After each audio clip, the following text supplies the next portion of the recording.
Irmãos, eu quero dar sequência aos nossos estudos no livro de Isaías. Hoje nós chegamos nesse capítulo maravilhoso, capítulo 9. E vamos estudar do 9 até o 7, do capítulo 9, do versículo 1 ao 7. E o Senhor certamente falará comigo e falará com você. Então, se você quiser abrir a sua Bíblia, eu vou projetar os textos aqui. Mas eu quero que você abra a sua Bíblia e acompanhe.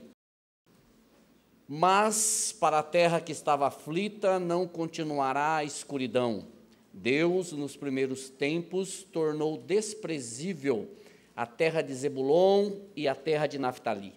Mas nos últimos tempos tornará glorioso o caminho do mar, além do Jordão, Galileia dos gentios. O povo que andava em trevas viu grande luz, e aos que viviam na região da sombra da morte, resplandeceu-lhes a luz. Tu, Senhor, tens multiplicado este povo e aumentaste a sua alegria.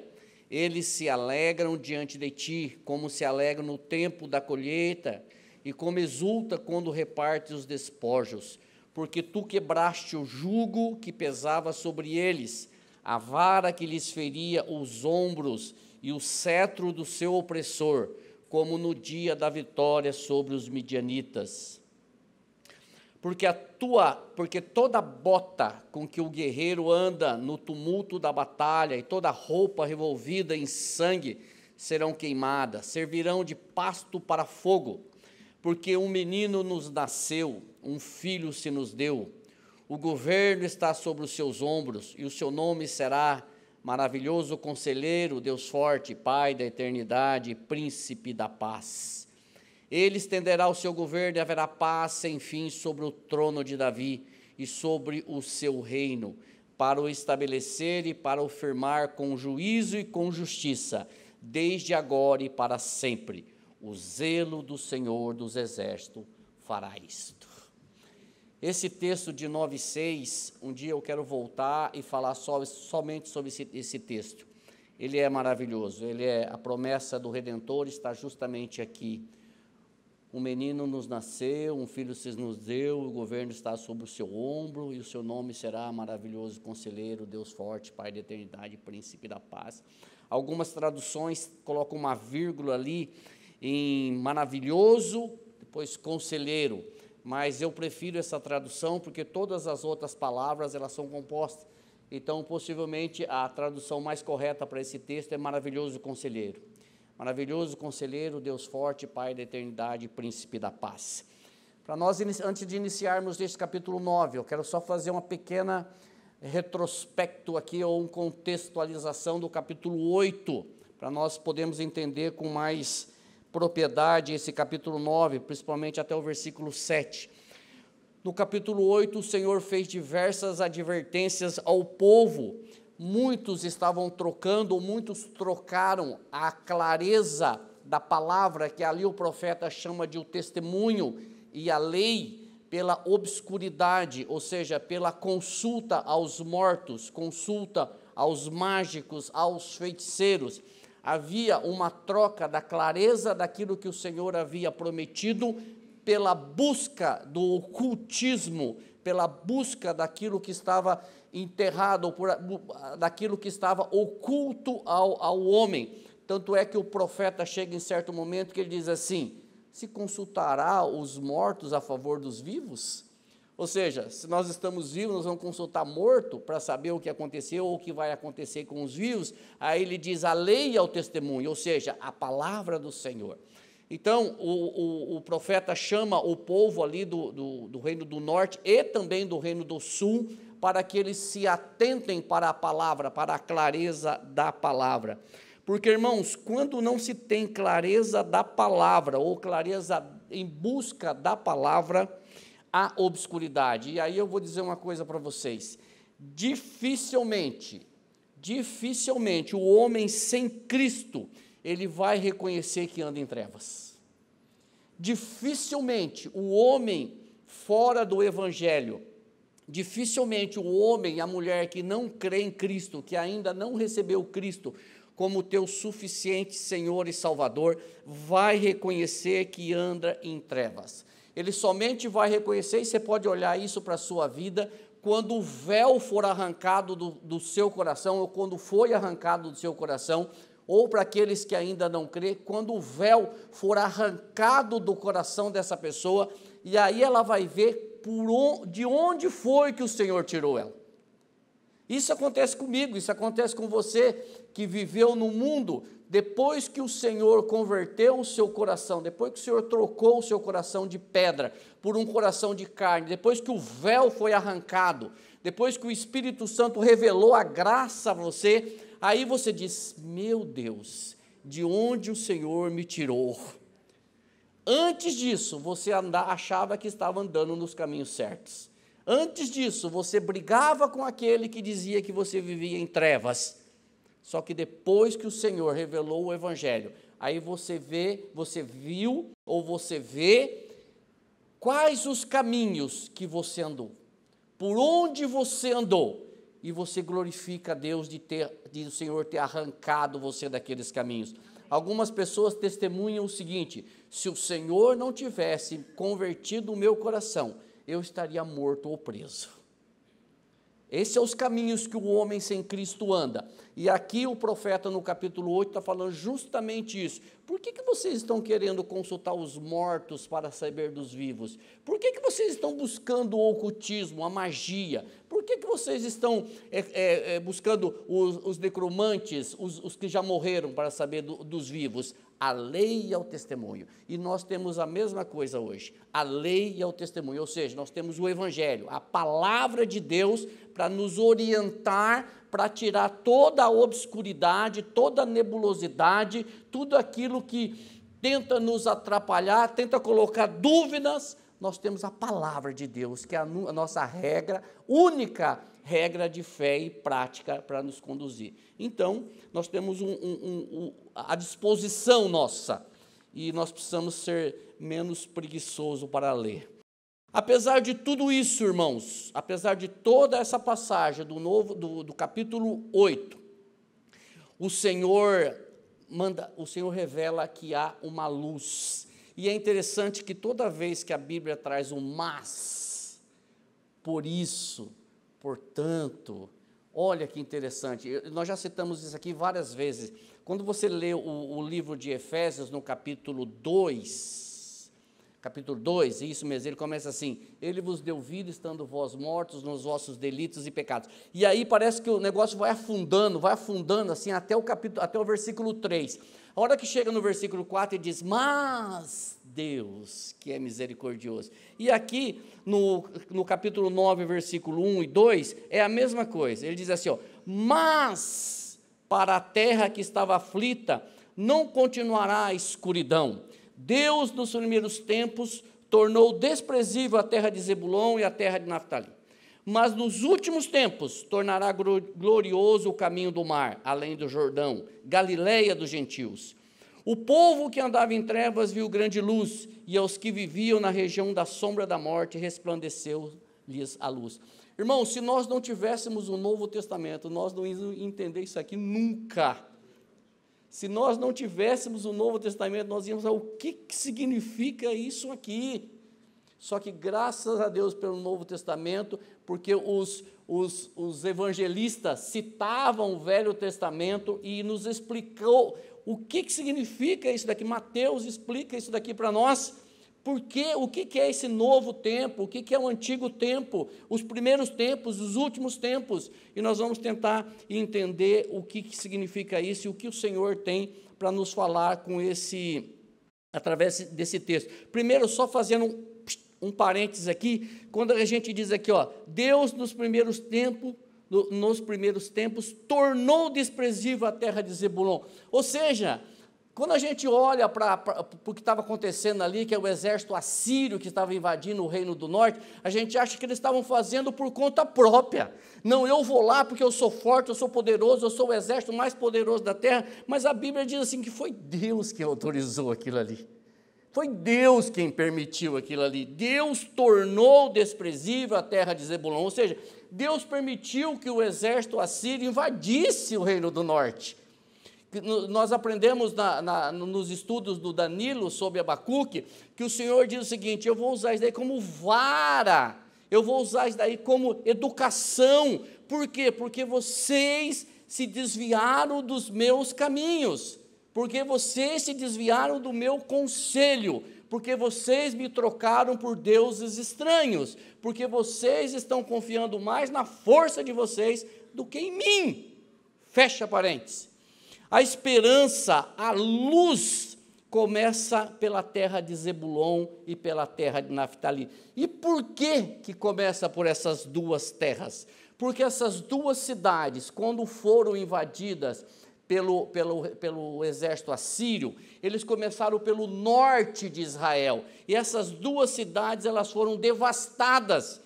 Foram as duas terras, né? A terra Galileia, Zebulon, Naftali, estava justamente nesta região, e essas foram talvez as duas cidades que foram conquistadas primeiro e foram devastadas pelo exército assírio. Olha aí o que diz. É interessante que a gente busca na história e a gente percebe que a Bíblia ela é detalhista, entendeu? E quando você tem alguma dúvida, você vai dizer, não, está aqui, ó. É justamente isso. Olha o que diz 2 Reis 15, 29. Diz assim: nos dias de Peca, rei de Israel, veio Tiglat-Pileser, rei da Síria, né, Gabriel? E tomou a Ijon, a Abel-Bet-Maaca, a Janoa, a Quedes, a Azon, a Gileade e a Galileia, e toda a terra de Naftali, e os levou os seus habitantes para a Síria. Aqui, lembra, o exército veio e invadiu, tomou todas essas cidades e toda a Galileia e toda a terra de Naftali. Zebulon estava aqui nessa região da Galileia, junto com Naftali. Então o rei Tiglat-Pileser veio, rei do exército assírio, invadindo o reino do norte, e ele invadiu pela região norte do reino do norte. E essa cidade, a terra de Zebulon e Naftali, foram as duas cidades mais devastadas pelo rei. Todas essas cidades aqui, elas são do reino do norte. Muito bem, e o profeta, ele faz uma distinção entre primeiro tempo e últimos tempos. O que significa primeiros tempos e últimos tempos? Os primeiros tempos foram justamente os tempos que essas cidades foram destruídas pelo exército assírio.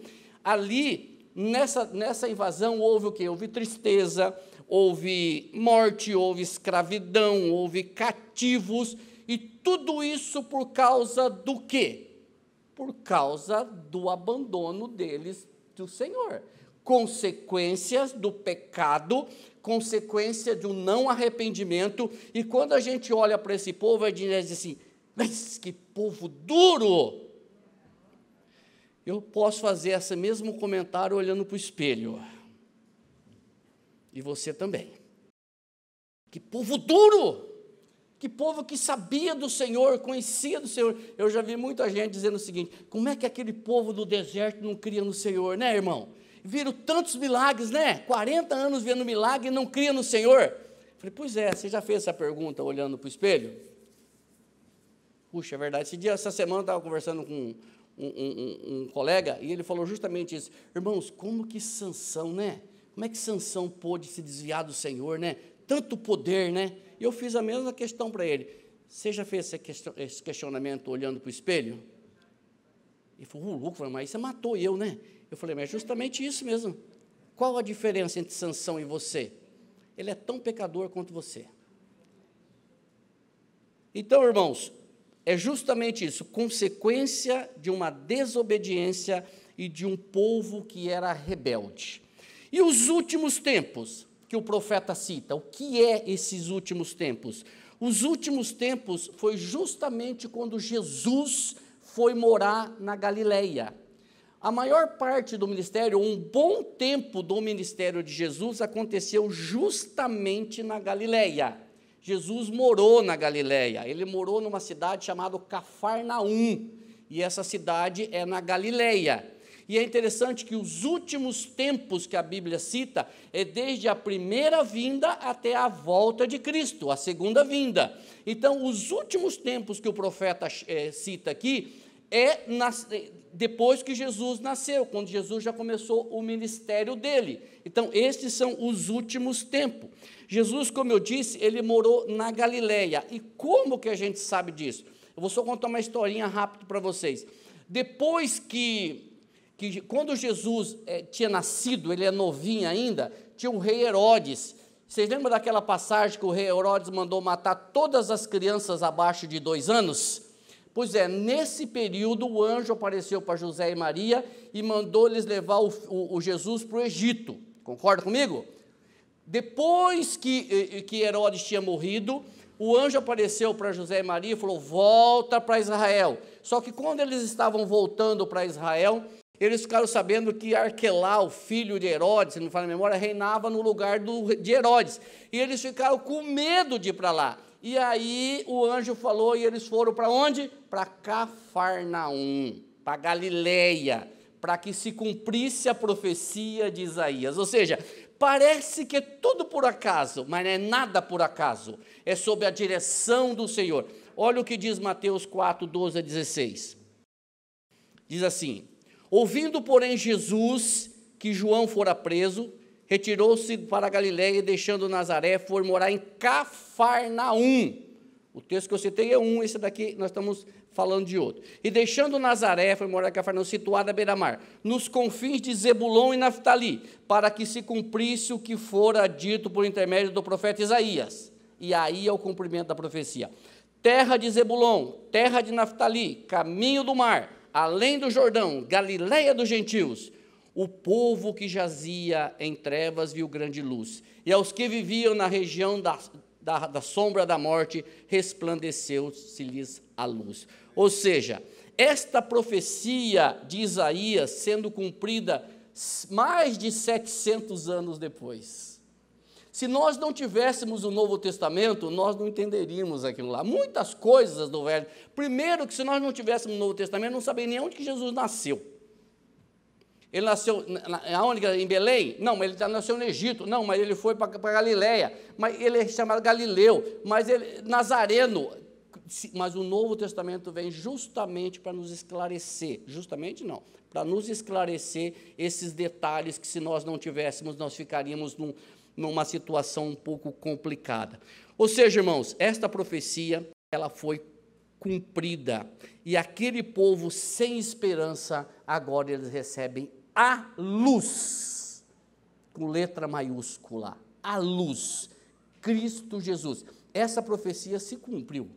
Muitas que a gente ouve por aí hoje em dia são profecias que não se cumprem nunca. Essa daqui se cumpriu, verdadeiramente, na íntegra, certinha. E por que eu digo que eles viram a luz? Porque João capítulo 8, versículo 12, ele se define como a luz, Cristo Jesus. João 8, 12 diz assim: eu sou a luz do mundo. Cristo falando isso. Quem me segue nunca andará em trevas, mas terá a luz da vida. Esta luz que o povo de Zebulon, Naftali, toda a Galileia viu. Esta luz que dissipa todas as trevas que o profeta viu há 700 anos antes disso acontecer. Mesmo esta luz chegando na região, muitos não quiseram a luz. Eu não coloquei aqui, mas João 3,19 diz assim: ele é a luz do mundo, ele veio para que a luz brilhasse, mas os homens preferiram as trevas.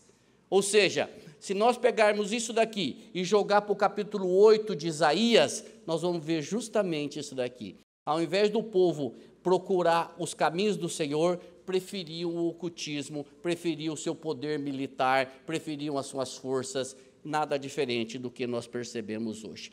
Irmãos, somente esta luz, só ela afasta as trevas do pecado.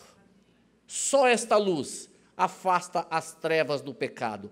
Só ele proporciona vida pela iluminação do Espírito. Só esta luz nos traz a clareza dos caminhos que nós devemos seguir. Esta luz é Cristo Jesus. Aonde esta luz chega, as trevas saem. Aonde esta luz brilha, as trevas, não é que elas precisam sair, porque não há treva suficientemente forte para competir com esta luz maravilhosa. Esta luz é Cristo. Esta luz, se você crê, se você já creu nele, se você já o recebeu como seu suficiente Salvador e Senhor, essa luz brilha em você. Essa luz é Cristo na sua vida. Não há treva suficientemente forte neste mundo para competir com esta luz, que é Cristo Jesus.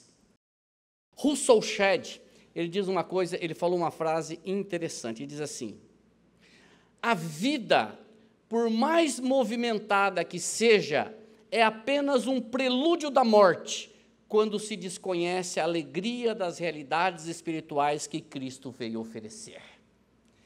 Quando eu viajei com a minha esposa essa semana, e você viaja, você vai para os lugares, e você vê como que a vida é movimentada, as pessoas se movimentam, se preocupam com tudo, com todos, e quando você vai conversar sobre o Evangelho, você vê que não há preocupação nenhuma com isso. Parece que nunca vai terminar. Parece que a volta de Cristo é uma história da carochinha. Parece que isso é uma falácia, é uma mentira contada para iludir os homens.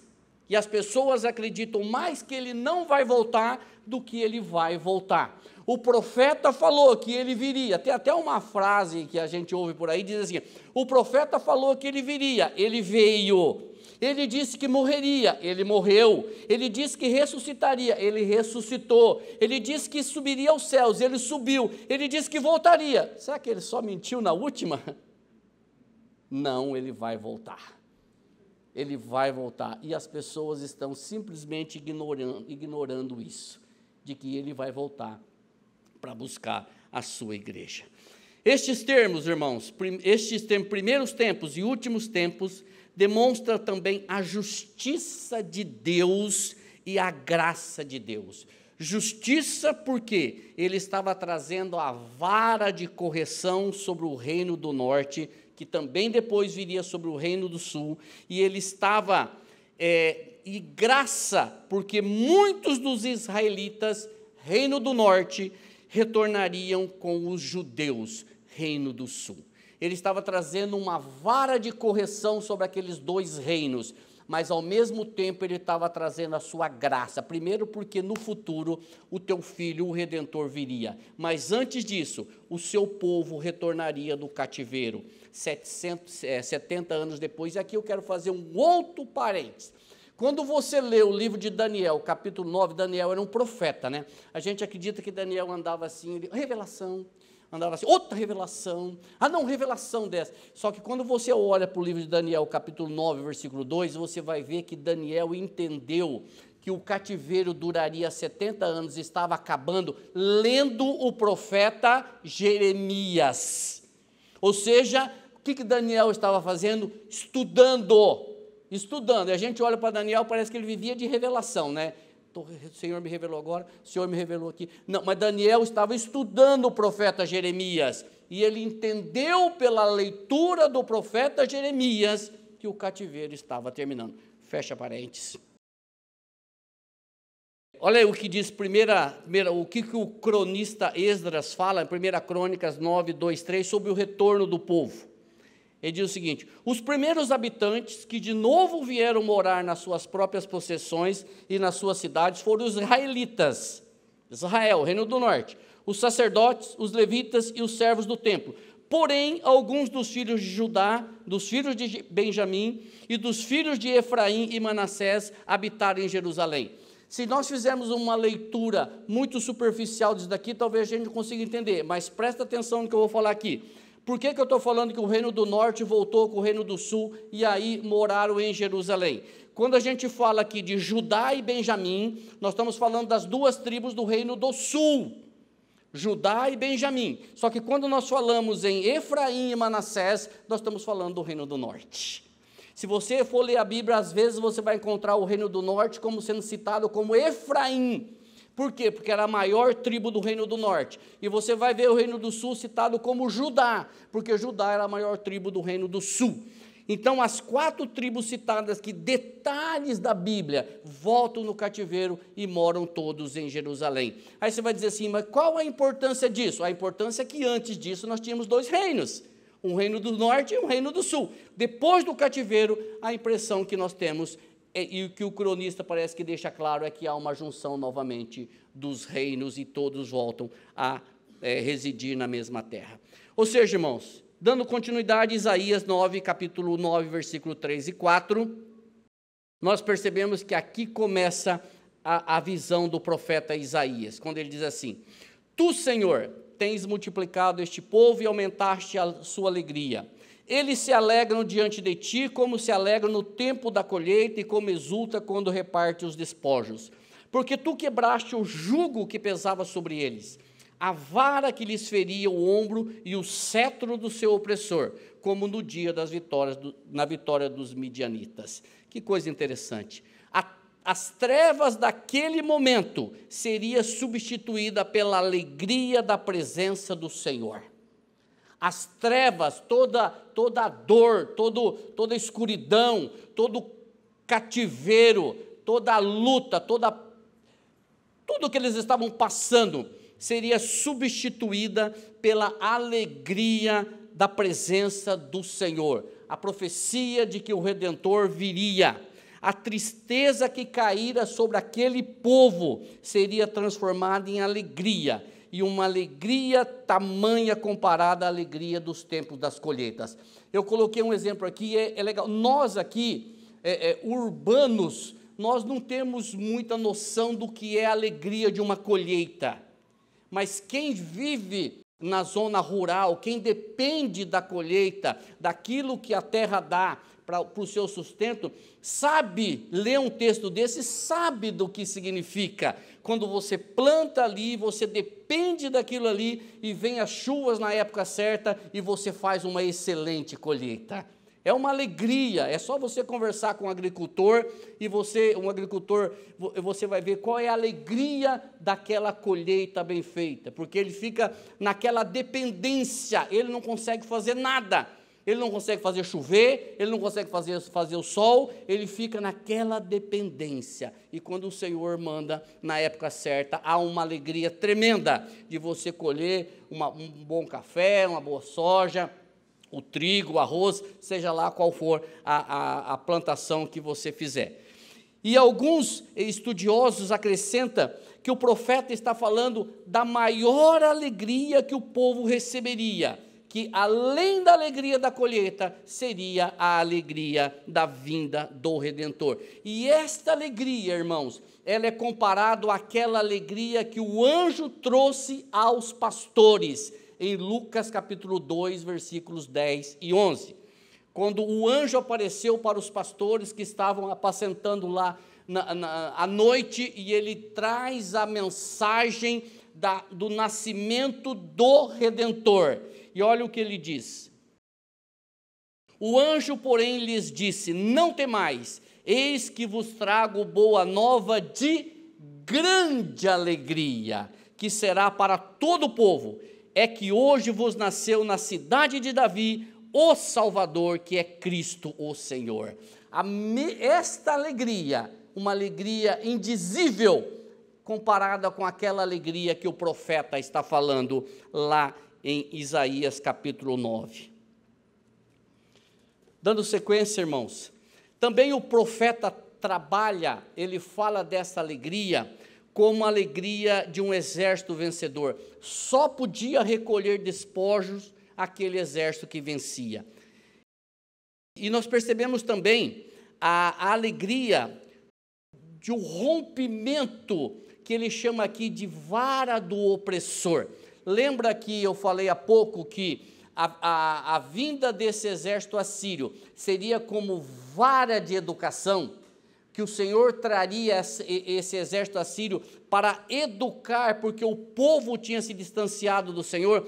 E aqui o profeta está dizendo que a vinda deste Redentor seria romper, quebrar esta vara do opressor. Ou seja, a vara do exército assírio seria destruída. Toda aquela opressão, aquela escravidão, aquele cativeiro seria destruída pela vinda do Redentor, que é Cristo Jesus. Aquele povo do Reino do Norte, ele estava passando por atrocidades, ele estava recebendo o jugo sobre ele. Mas se você olhar aqui o versículo 6 do capítulo 9, você vai ver que esse jugo o Senhor Jesus traz sobre ele. Ele não diz lá em Mateus que nós temos que ir a ele, porque ele, o jugo dele é o quê? É um jugo suave, é um jugo leve.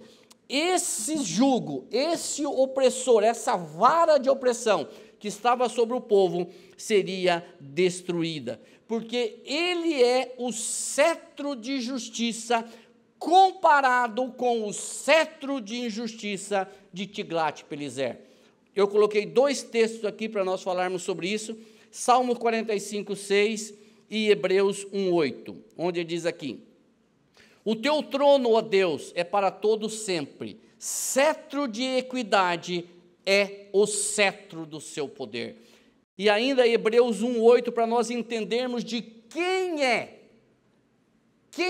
este cetro, de quem que o profeta está falando. Novamente eu falo, se nós não tivéssemos o Novo Testamento, nós ficaríamos talvez sem entendimento de algumas coisas. Entretanto, a respeito do Filho revela: o teu trono, ó Deus, subsiste para toda a eternidade, e o cetro do teu reino é bastão de justiça. Isso fica muito claro que a profecia de Isaías é sobre a vinda de Cristo Jesus.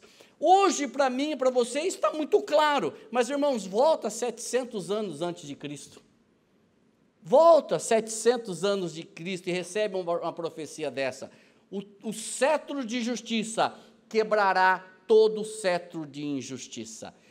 Ele está falando justamente da vinda do Senhor Jesus Cristo. Ele quebra o jugo e nos oferece o seu jugo leve, ou o seu fardo que é leve. E no contexto de Isaías, irmãos, todo o terror da invasão assíria um dia seria dissipada. E ele compara essa alegria com a vitória dos midianitas. O que é a vitória dos midianitas? O Israel ficou cativo dos midianitas por 7 anos. Se você quiser ler essa história, você vai em Juízes capítulo 6, você vai ver a história de Gideão, quando o Gideão ele estava preparando o trigo ali num lugar escondido, num lagar. O exército dos midianitas era composto de 135 mil soldados, e o Senhor chama Gideão para libertar Israel com 300 soldados. Se nós olharmos para isso, a gente fala assim, isso é impossível para mim e para você. E se eu já falei sobre isso aqui uma vez, quando você vai para a história de Gideão, você fala assim, Gideão, ele libertou Israel. Você vai ver lá na história de Gideão que ele nem arranca da espada. Não existe espada na vitória de Gideão. Quem dá a vitória para Israel é o Senhor.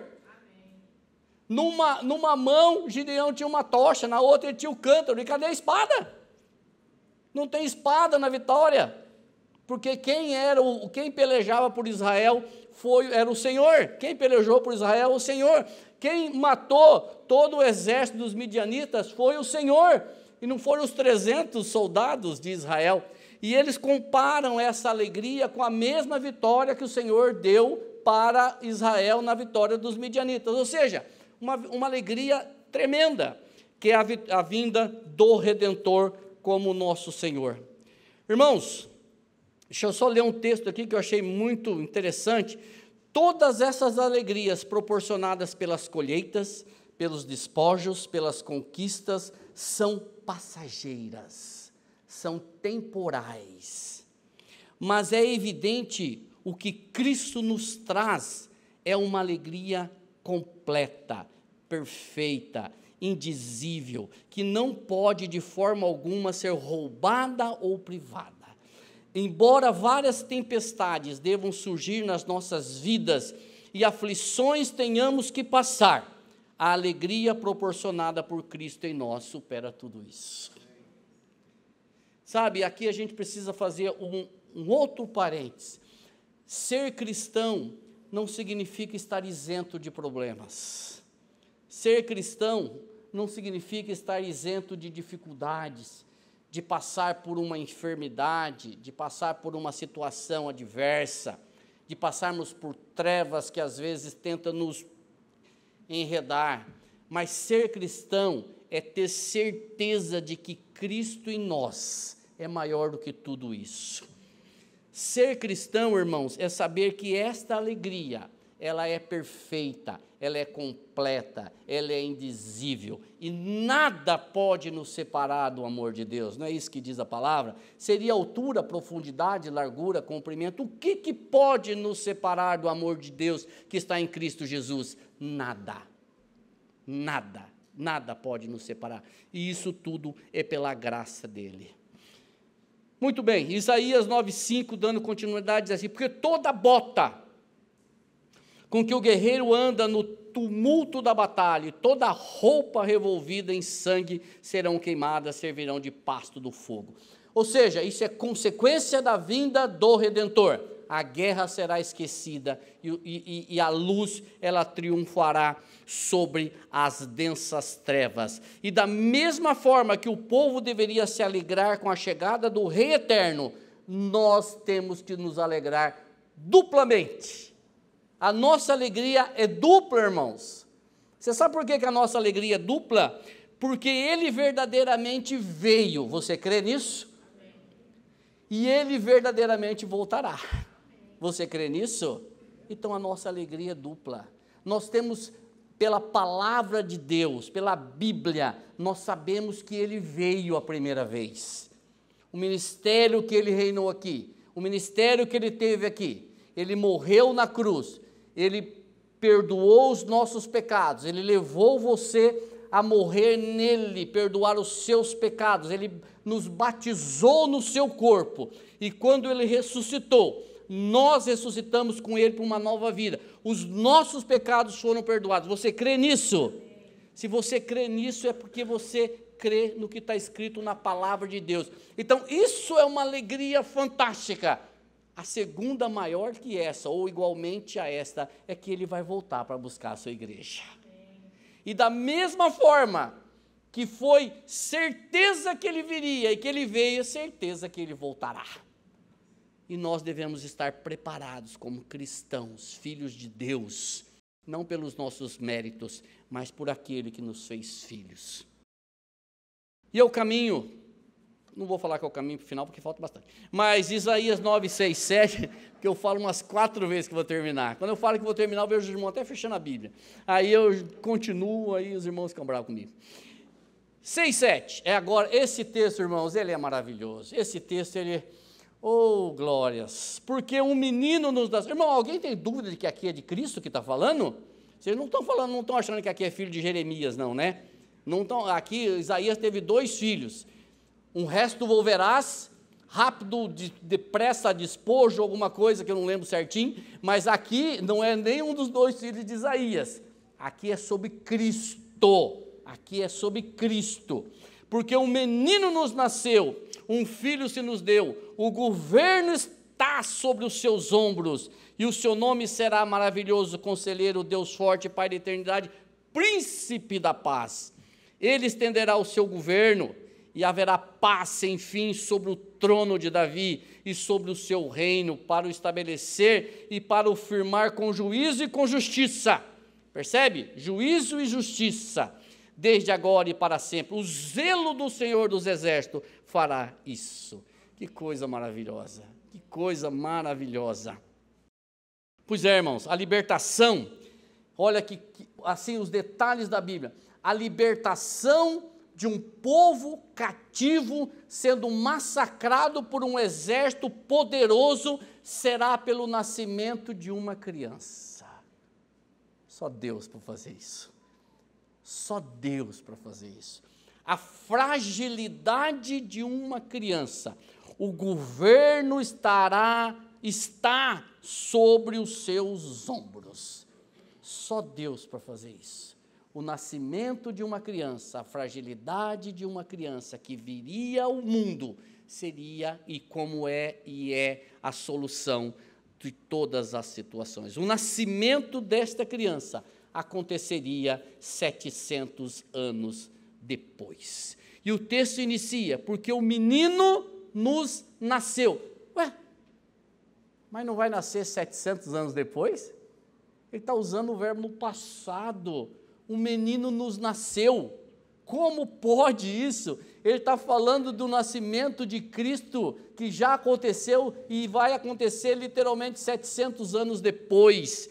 E aqui, irmãos, é maravilhoso isso daqui, porque esta frase, esse texto, é um pouco longo, mas eu peço que os irmãos, com paciência, ouçam. É um texto de um comentário chamado Albert Barnes. Ele diz assim: o olhar do profeta parece ter sido fixado neste grande e glorioso evento, como atraindo toda a sua atenção. As cenas dos próximos tempos, como um panorama ou imagem, passaram diante dele. A maior parte da imagem parece ter sido de batalhas, conflitos, cercos, penumbra e escuridão espessa.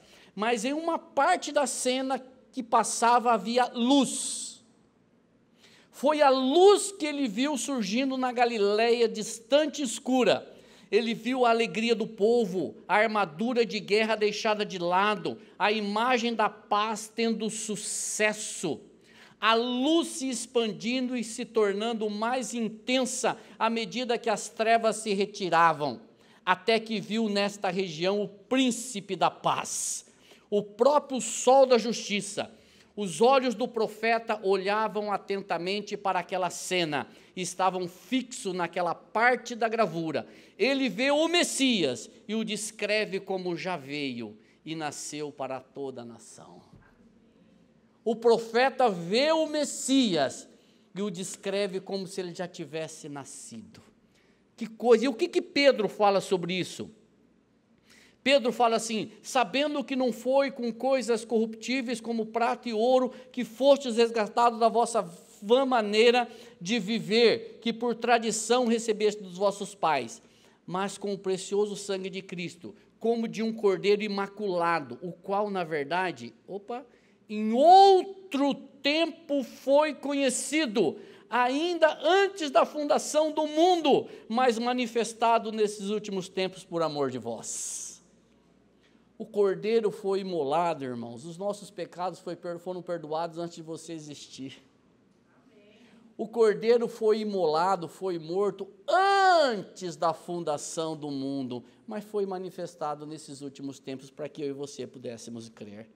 Este cordeiro que o profeta viu, este Jesus, esta luz, este Messias, o profeta viu 700 anos antes dele nascer. E nós vamos estudar, se o Senhor permitir, continuando lendo Isaías, e alguém já disse, eu vou só repetir aqui, que quando ele chega no capítulo 53, parece que ele está ao pé da cruz. Ele relata com tanta preciosidade, ou com tantos detalhes o que aconteceu ali naquela cruz, que parece que ele está vendo o que estava acontecendo. No mesmo período, 700 anos antes dele nascer. E agora eu vou terminar mesmo. O governo desse rei não terá limites e será multiplicado à medida que muitos se acrescentarão a ele diariamente. E aqui eu me lembrei de Atos dos Apóstolos, se eu não estiver equivocado, capítulo 2, versículo 47, que diz assim: e o Senhor ia acrescentando dia a dia aqueles que iam sendo salvos. Ou seja, à medida que a igreja de Cristo cresce, à medida que o Senhor acrescenta aqueles que vão sendo salvos, essa igreja vai se multiplicando. E o governo desse rei será por amor. Ele reinará nos corações dos homens. Onde tiver o seu governo, ali haverá paz. Quanto mais formos sujeitos a ele, a Cristo, mais tranquilos e seguros nós seremos. E como é que você pode, Flávio, falar que isso é uma verdade, que isso vai acontecer. É só você verificar o versículo 7. O zelo do Senhor dos Exércitos fará isto. Ou seja, os planos do Senhor não são frustrados. Tudo que o Senhor falou vai acontecer na íntegra, sem detalhes para lá, sem detalhes para cá. O Senhor disse que isso aconteceu. O Senhor disse que vai acontecer, vai acontecer. Queridos, eu quero fazer uma aplicação somente para você.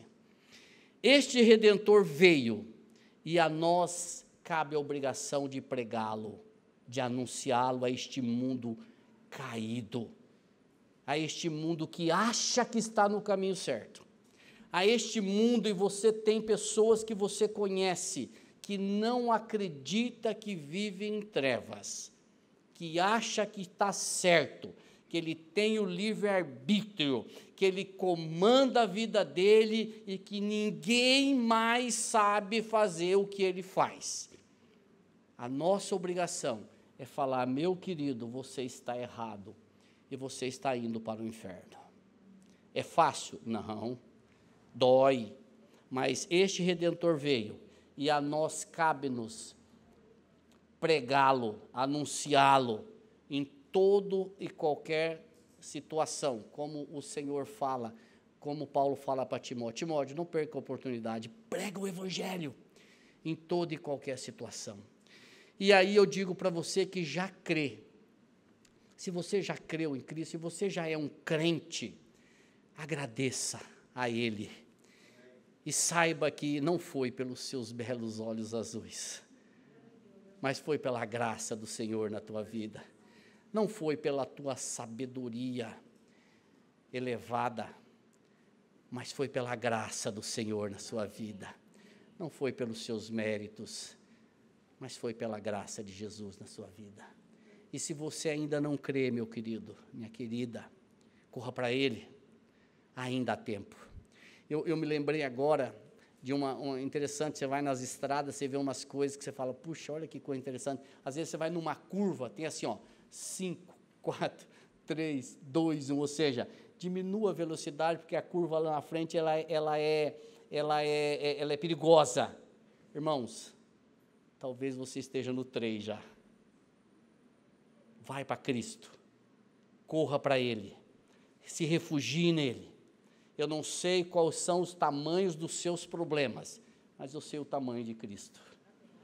Só Ele pode resolver os seus e os meus. Que Ele nos abençoe. Graças a Deus. Amém.